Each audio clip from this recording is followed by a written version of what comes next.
میں بیٹھا جاتا ہے اور اس نے اپنے دونوں گھٹنوں کو اللہ کے نبی کے دونوں گھٹنوں سے ملا لیا وَوَضَعَ كَفَّيْهِ عَلَىٰ فَخِذَيْهِ اور اس نے اپنی دونوں ران اپنے دونوں ہتھیلیوں کو اللہ کے نبی کی ران پر ایسے رکھ لیا. قال اخبرنی عن الاسلام یا محمد یا رسول اللہ اس نے نہیں کہا, اس نے آ کر ڈائریکٹ نام لیا یا محمد اخبرنی عن الاسلام, اے اللہ کے رسول مجھے اسلام بتائیے کہ کس کو کہتے ہیں. حضرت عمر کہہ رہے ہیں ہم اس کو جانتے نہیں ہیں, ولا نعرف احد, ہم میں سے کوئی بھی اس کو نہیں جانتا. یہ حدیث سامنے لانے سے پہلے ذرا غور کر کے دیکھیے, اس کے بال کالے تھے. ہمارے یہاں سفید ہو جاتے ہیں تو کالا خضاب لگا کر کالے کیا جاتا ہے. مہندی لگانا ایک الگ چیز ہے, وہ سنت ہے, لیکن بالوں کو کالا کرنا, کالا خضاب لگانا, جس نے دنیا کے اندر اپنے سفید بالوں پر کالا خضاب لگایا سود اللہ وجہہ یوم القیامہ, مسند احمد کی حدیث, اللہ تعالیٰ اس کو کہ چہرے کو قیامت کے دن کالا کر کے اٹھائے گا.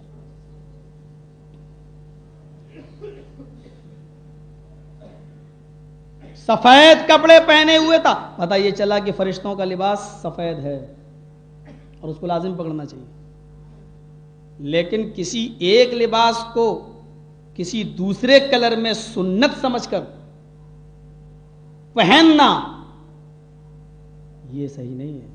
ہاں سفید کو چھوڑ کر, سفید لباس نبی کا بھی لباس تھا, سفید لباس فرشتوں کا بھی لباس تھا, لیکن کوئی آدمی اگر اپنی پگڑیاں یا اپنے کوئی اور دوسری چیزیں ہرے رنگ کی اور اس کو کالے رنگ کی چادر سے اوڑھنے کو اس کو عبادت سمجھنے لگے تو یہی چیز سراسر بدعت و حرام ہو جائے گی. یہ حدیث ہمیں بتا رہی ہے کہ وہ جبرائیل بہت سفید کپڑوں میں, شدید و بیاض الثیاب, کپڑے بہت ہی زیادہ سفید تھے, بال بہت ہی زیادہ کالے تھے, اور وہ آئے لا یری علیہ اثر سفر, سفر کا کوئی نشان نہیں تھا, یعنی صاف ستھرے رہے تھے, ہم میں سے کوئی آدمی پہچانتا بھی نہیں تھا. اور اس نے آ کر سوال کیا کہ اللہ کے نبی اسلام کے بارے میں بتائیے کہ اسلام کسے کہتے ہیں. تو اسلام کی تعریف میں اللہ کے نبی نے سب سے پہلے کون سی چیز بتائی؟ میں ایمان تک تو نہیں پہنچ پاؤں گا, اور نماز اور روزہ بھی جو اس میں آ رہا میں یہاں تک بھی نہیں پہنچ پاؤں گا, بس پہلی چیز میں بتا رہا ہوں آپ کو. اللہ کے نبی نے فرمایا الاسلام ان تشہد ان لا الہ الا اللہ وان محمد رسول اللہ, تم اس بات کی گواہی دو کہ اللہ کے علاوہ کوئی معبود نہیں ہے اور محمد صلی اللہ علیہ وسلم اللہ کے رسول ہیں. حالانکہ اور بھی باتیں بتائیں, تو قیم الصلاۃ وتؤتی الزکاۃ وتصوم رمضان وتحج البیت, نماز بھی پڑھو, روزہ بھی رکھو, حج بھی کرو, زکات بھی دو. کہنے لگا جب اس نے یہ سنا فاج صدقت, قال صدقت, آپ نے بالکل سچ فرمایا. فعجبنا له, حضرت عمر کہتے ہیں مجھے بڑا تعجب ہو رہا ہے, اللہ کے نبی سے پوری بات پوچھنے کے بعد کہہ رہا آپ نے بالکل سچ فرمایا, یعنی یہ پہلے سے جانتا تھا تبھی تو کہہ رہا ہے کہ سچ, آپ نے بالکل سچ کہا. بڑا تعجب ہوا مجھے اس کے اوپر, پوچھ بھی رہا ہے اور تصدیق بھی کر رہا ہے, یسألہ ویصدق, سوال بھی کر رہا ہے اور تصدیق بھی کر رہا ہے, اس کا مطلب یہ جانتا ہے. دیکھیے اس حدیث کو اور حضرت عمر کے تعجب سے یہ پتا چلا کہ صحابہ جو نبی کے ساتھ ساتھ رہتے تھے ان کو اتنا بھی علم نہیں ہے کہ میرے پاس یہ آدمی بیٹھا ہے یہ انسان نہیں ہے فرشتہ ہے.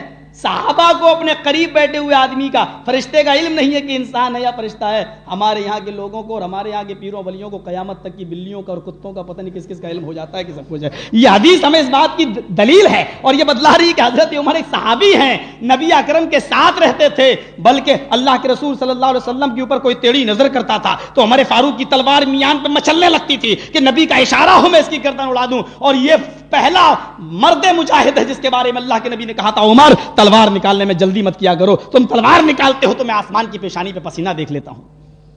تصور کیجئے کہ اتنے بڑے جلیل القدر صحابی جن کے بارے میں اللہ کے نبی نے کہا تھا عمر انت فی الجنہ, عمر فی الجنہ, عمر فی الجنہ, عمر تم جنتی ہو, عمر تم جنتی ہو. جب ان کو یہ نہیں معلوم کہ یہ فرشتہ ہے یا انسان ہے, کہہ رہے مجھے تعجب ہو رہا, سوال بھی کر رہا ہے. جب وہ سارے سوال کر کے چلا گیا تب اللہ کے نبی نے پوچھا تھا اتدرون من السائل, تم جانتے ہو یہ سوال کرنے والا کون تھا؟ جب وہ چلا گیا تب اللہ کے نبی نے پوچھا اتدرون من السائل, تم جانتے ہو یہ سائل کون تھا, یہ سوال کرنے والا کون تھا؟ تو حضرت عمر نے کہا قلت لہ اللہ ورسولہ عالم, میں نے پوچھا اللہ کے نبی سے کو جواب دیا میں تو نہیں جانتا ہوں, اللہ اور اس کے رسول زیادہ جانتے ہیں. تو اللہ کے نبی نے فرمایا ہوا جبرائیل اتاکم یعلمکم دینکم, یہ جبرائیل تھے جو تمہیں تمہارا دین سکھلانے آئے تھے. جبرائیل تھے جو تمہیں تمہارا دین سکھلانے آئے تھے. پہلی مرتبہ صحابہ نے ان کو اپنی آنکھوں سے دیکھا تھا. حدیث جبرائیل, یہ حدیث جبرائیل کے نام سے ہی مشہور ہو گئی ہے. پہلی چیز کیا بتائی ہے؟ اشہد ان لا الہ الا اللہ. اس بات کی گواہی دو کہ اللہ کے علاوہ کوئی معبود نہیں ہے. معبود وہ ہے, عابد تم بنو, عبادت تم کرو اور عبادت اس کے لیے کرو. یہ ہے لا الہ الا اللہ کا معنی. اور اسی میں دعا بھی ایک عبادت ہے. پوری نماز دعا ہے. کس کے لیے پڑھتے ہو؟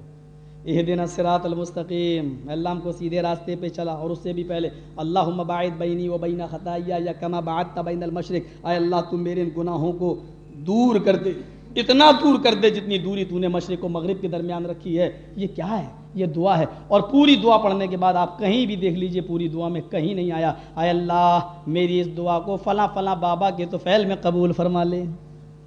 پوری دعا کا ترجمہ پڑھ ڈالو. اللہم انی ظلمت نفسی ظلما کثیرا ولا یغفر الذنوب الا انت. پوری دعا پڑھ لو. فاغفر لی مغفرۃ من عندک وارحمنی انک انت الغفور الرحیم. السلام علیکم ورحمۃ اللہ, السلام علیکم ورحمۃ اللہ. لیجی ہو گئی نماز. پوری نماز میں کہیں نہیں آیا کہ اللہ اس کو تو رسول کے صدقے میں قبول فرما لے, یا پوری دعا آپ نے مانگی یہ دعا آپ کی گئی یا نہیں گئی. اوپر دعا بھی ایک عبادت ہے میرے بھائی, اور یہ بھی صرف ایک اللہ سے کرنا چاہیے, اسی سے مانگنا چاہیے. اور ہم کو اگر اس سے نہ مانگے تو کون ہے جو وہ دے گا؟ میرے بھائیو, اس نے خود کہا ادعونی استجب لکم, او میرے بندو تم مجھے پکارو میں تمہیں دوں گا. او میرے بندو تم مجھے پکارو میں تمہیں دوں گا.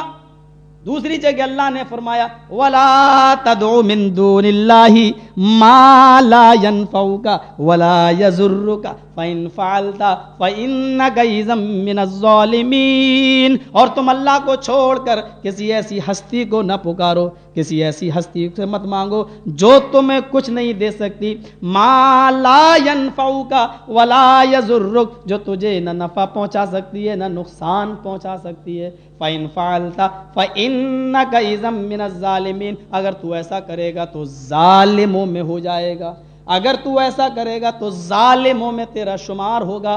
فَإِن فَعَلْتَ, میری وارننگ کے بعد بھی اگر نہ رکا اور تو نے غیروں کو پکارا اپنی حاجت روائی کے لیے, اپنی مشکل کشائی کے لیے, اگر تو نے پکارا تو تو ظالم ہو جائے گا.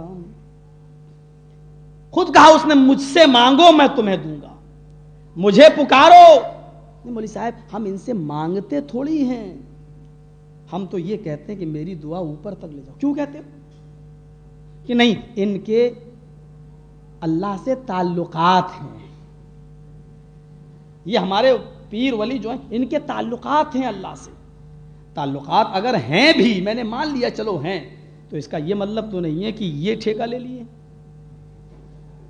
دینے والی ذات تو وہ ہے. بھائی آپ کا یہ علاقہ کون سا کہلاتا ہے؟ بہرا پیر. یہاں سے اسٹیشن کتنی دور ہے آپ کی؟ ریلوے اسٹیشن 20 منٹ کا, 2-3 کلومیٹر تو ہوگی. اب میں آپ سے یہ کہوں کہ مجھے حیدرآباد جانا ہے اور اسٹیشن پر پہنچنا ہے ٹرین پکڑنے کے لیے, اور میں آپ سے یہ کہوں کہ نہیں اب تو مجھے اسٹیشن مت چھوڑو, میں یہیں رہوں گا, ٹرین یہیں آئے گی لینے کے لیے, تو آپ کیا کہیں گے؟ یہ مولوی پاگل ہو گیا ہے, اس کو پاگل خانے میں بھرتی کرو. ابے ٹرین یہاں کیوں آئے گی؟ اسٹیشن پہ چلنا پڑے گا تمہیں. نہیں میں تو نہیں جاؤں گا, وہ یہیں آئے گی. ارے یہاں کیسے آئے گی؟ آج تک آئی ہے؟ نہیں, وہ ٹرین کے ڈرائیور سے میرے تعلقات ہیں, وہ لے آئے گا یہاں. اگر میں یہ کہوں کہ ٹرین کے ڈرائیور سے میرے تعلقات ہیں, وہ یہاں تک لے آئے گا, تو آپ یہ کہیں گے مولوی صاحب لگتا ہے کہ آپ کو یہاں نہیں بریلی کے پاگل خانے میں بھرتی کرنے کے لیے انڈیا دوبارہ بھیجنا پڑے گا. اس لیے کہ تعلقات اپنی جگہ پر ہے, اصول اپنی جگہ پر ہے, اور یہاں اصول ہے ادعونی استجب لکم, تم مجھے پکارو, مجھ سے مانگو, استجب لکم, میں تمہیں دوں گا. ایک آدمی زبدانی سے دمشق ایک علاقے کا نام تھا, زبدانی میں اپنی سواری بٹھاتا تھا اور دمشق تک چھوڑتا تھا تانگے پر, کھچر پر, اور دمشق سے لاتا تھا زبدانی کو میں چھوڑتا تھا. ایک دن کا واقعہ ہے کہ اس کی سواری پر ایک آدمی بیٹھا اور کہنے لگا یہ پورا تانگا پورا کھچر میں اپنے حوالے لیتا ہوں اور اس کا کرایہ میں تمہیں دوں گا, مجھے دمشق چھوڑ دو. اس نے کہا ٹھیک ہے چلو.